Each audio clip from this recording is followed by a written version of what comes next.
This book is really fun because this book has a QR code that if you put your phone on it, it comes up with activities to do. It's written by Martha London. It's called Fairies and it tells us all about them. Chapter 1, Dancing with Fairies. 3 girls follow a path deep in the forest. The moon shines through the trees and suddenly the girls see flickering lights ahead. A group of fairies are dancing in a clearing. They leap and twirl in a circle. The fairies invite the girls to join them. The girls step into the circle, but it's a trap. The girls are forced to dance all night, and suddenly the fairies vanish. Did you know that circles of mushrooms are called fairy rings? Some legends say that the rings are portals into the fairy world.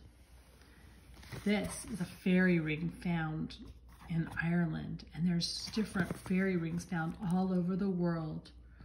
The girls sit in a circle of mushrooms and it is morning. The girls are surprised, but they're lucky to be back. Sometimes fairies keep people forever. Ancient fairies. Legends about fairies have existed for thousands of years. Nearly every count has stories of fairy-like creatures, but most stories of fairies come from Western Europe. In England, stories about fairies date back to the 1100s. Water spirits are fairies that live near the water. Fairies like to play tricks on humans and on one another. Many fairy stories had morals. These lessons taught children how to behave. Some stories said fairies could cause bad things to happen. These stories were meant to protect people. They kept people away from dangerous places such as tall mountains and dark forests.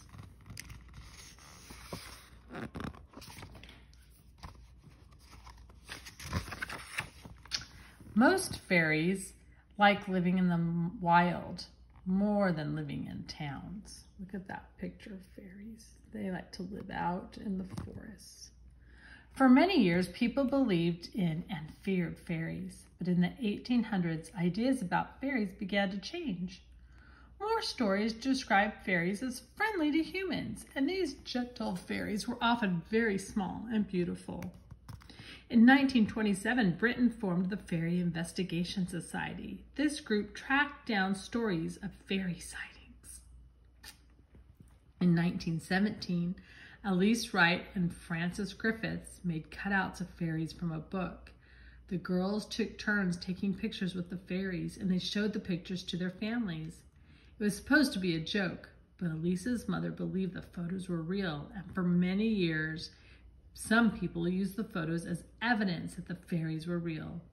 In the 1980s, however, Elise admitted that the photos were a hoax.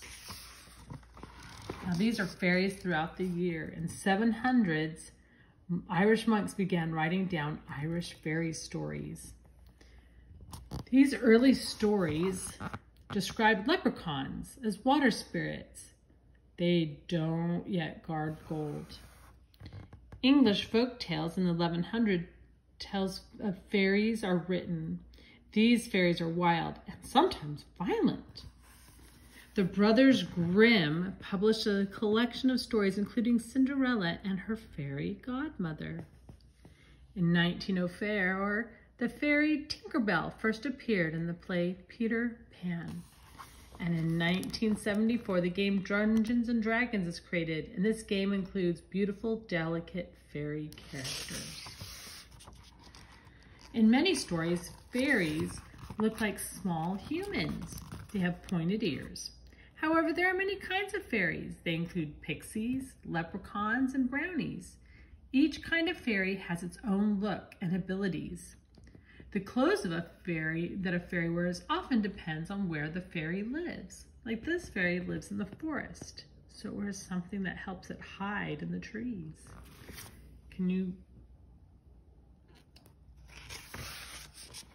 Pixies are some of the tiniest fairies. They have beautiful wings, and some stories say their wings look like butterflies. Leprechauns are short and have beards. Leprechauns guard pots of gold, and legends say you can find them at the end of a rainbow. Leprechauns appear in many Irish legends. Brownies are small fairies that live in people's homes. Brownies usually have brown skin and are covered in hair. Unlike pixies, brownies and leprechauns do not have wings. So here's a pixie, and there's a leprechaun, and there's a brownie. They have lots of hair. Many types of fairies can make themselves disappear. Each type of fairy has its own personality. Some fairies are mischievous. They like to play tricks on people. Sometimes the tricks are harmless. For example, pixies can trick travelers into going the wrong direction. When the magic wears off, the travelers have to turn around. Tooth fairies trade teeth for money. Look.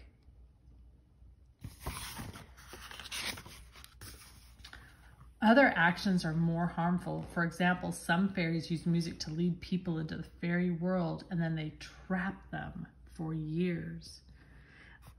Irish legends say that the fairies taught humans how to play music. Now, what kind of fairy is she with what she's wearing? Would you say she's a forest fairy? I would, because she looks like she hides in trees.